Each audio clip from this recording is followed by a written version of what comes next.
Privilege of introducing a speaker whose life story is as captivating as his message. From a shy, introspective individual to a charismatic, influential leader, Petru's journey is a testament to his belief of the power of self-belief and persistence in life. Petru's narrative is not just a story of personal triumph, it's a blueprint for anyone seeking to overcome their limitations and redefine their identity. Once a quiet kid in a corner, Petru discovered the transformative armor of confidence through an unexpected ally, the world of suits and the art of communication. Petru's journey is an illustration of how embracing one's true, authentic self and pushing beyond comfort zones can unlock doors to your unexpected potential. Through his story, Petru will share insights and strategies that catalyzed his transformation, offering a roadmap for anyone looking to embark on their own journey. So without further ado, let's extend a warm enthusiastic welcome to Petru Ganj.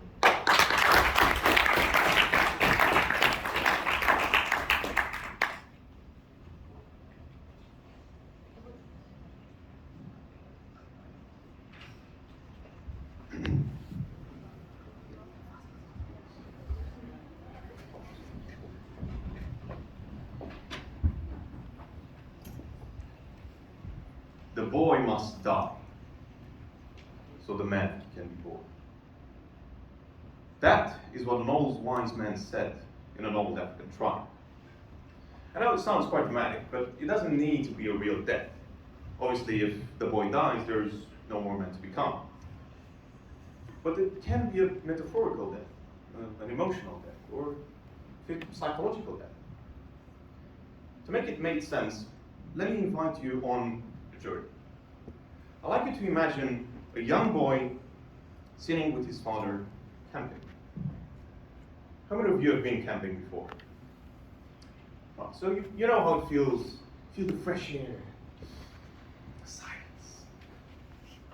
And as they were sitting in front of their tent, they were looking into the distance and they saw this massive mountain, and they came up with a bright idea. Let's climb it. So the next morning they woke up and they started the hike. It took about 4 hours to get to the top of the mountain.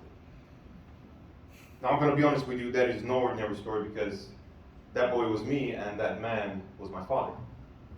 And my father is quite an adventurous kind of guy. So as we were on the top of the mountain, he came up with a bright idea.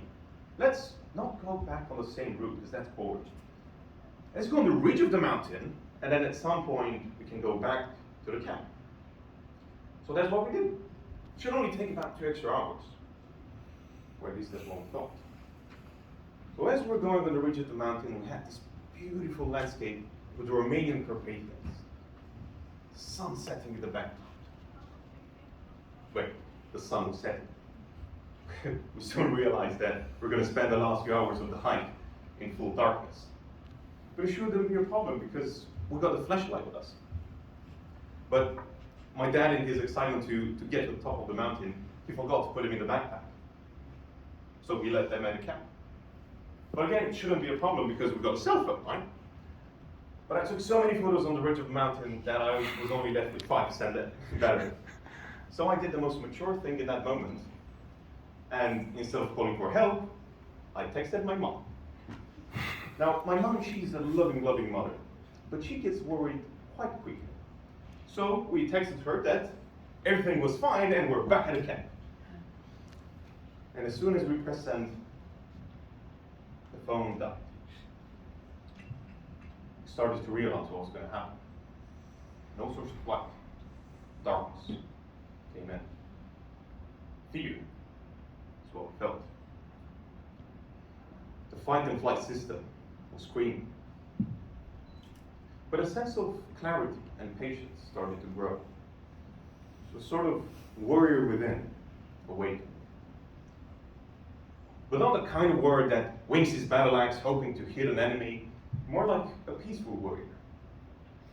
In that moment, it felt like if I encountered a bear in the middle of the night, I knew exactly what to do. If you ask me now, I have no idea what I would have done. But it was that confidence that really helped. Some people may say in that moment I became a man. Some people may say I became mature. Others may say I became a mature man. But what does it mean to be a man? What does it mean to be mature? And what does it mean to be a mature man? Now, let's take it one by one. If you focus on the maturity aspect, if you look in the Cambridge Dictionary, the first thing that comes up is like an adult. Wait a minute, it doesn't sound right. How many of you know adults who don't really act or think maturely? Now, how many of you know young people who actually act and think maturely? So we can all agree that it's not particularly age that is related to maturity, right? Now, we have this issue in today's society due to too much masculinity. People call it patriarchy. Now, I don't think it's the masculinity element that makes it a problem. Now, don't take my words. It's the psychologist Robert Moore. He said that it is this patriarchy thing messes up mature masculinity just as much as it messes up mature femininity. And it is not masculinity that created patriarchy. It is the immature masculinity that created this patriarchy. He calls it boy mentality. And if you think about it, throughout history, it is the immaturity aspect that created all the biggest problems, the biggest mistakes. Now, let's focus a little bit more on this maturity aspect. You can break down in three big elements. We've got a mental maturity, social maturity, and physical maturity. Now, the first thing that comes up to mind, when we talk about maturity is, okay, you got to think maturity, you got to think the right way. And it's true. You got to be able to let go of the past, live in the present, prepare for the future. That's important. But remember, we live in a world of people. We got to interact with these people around us. So having an emotional maturity, social maturity, where you can detach yourself from your emotions and be able to listen properly to what other people have to say, that is a maturity you also need. And finally, it doesn't matter if you can think maturely and you're able to communicate properly if you can't take care of your own health. And through that, take care of the people around you. Isn't that what a mature person would think and do? The key thing for maturity, the thing that makes maturity, it doesn't matter what kind of maturity we're talking about, they all have one thing in common. They are created in discomfort. Discomfort is the crucible in which maturity is forged. Let me say that again. Discomfort is the crucible in which maturity is forged. Now, what I'm talking about maturity is not the ability to run away from discomfort. It's actually the ability to face it, to understand it, to grow from it. You and yourself, in the forest, in the darkness. You know what I did back there in the forest? I walked forward. I wasn't able to see anything. It was pitch darkness. No moon nor stars to light our way. Trying to help my dad walk forward because his knee was hurting and he wasn't able to walk properly. Hoping not to hit a tree or a bear, but also accepting that whatever happens will happen. Accepting that all those decisions that led me in that position. And understanding that the only thing in my control is the decision I have in the present moment. Now, isn't that what life is all about anyway?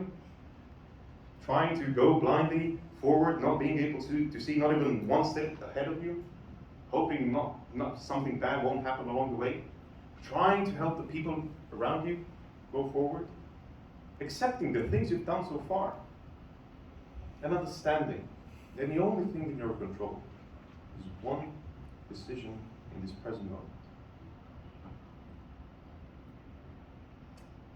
In this discomfort, maturity is created. Now, it doesn't matter, again, if we're talking about mental maturity, social maturity, physical maturity. It is uncomfortable to take care of your health. It is uncomfortable to decide to choose a healthy meal. It is uncomfortable to detach yourself from your emotions and be able to listen properly to to what other people have to say. And it is uncomfortable to look at your loved one die and decide how you want to live the rest of your life. That is how you become a mature human. The boy must die so the man can be born.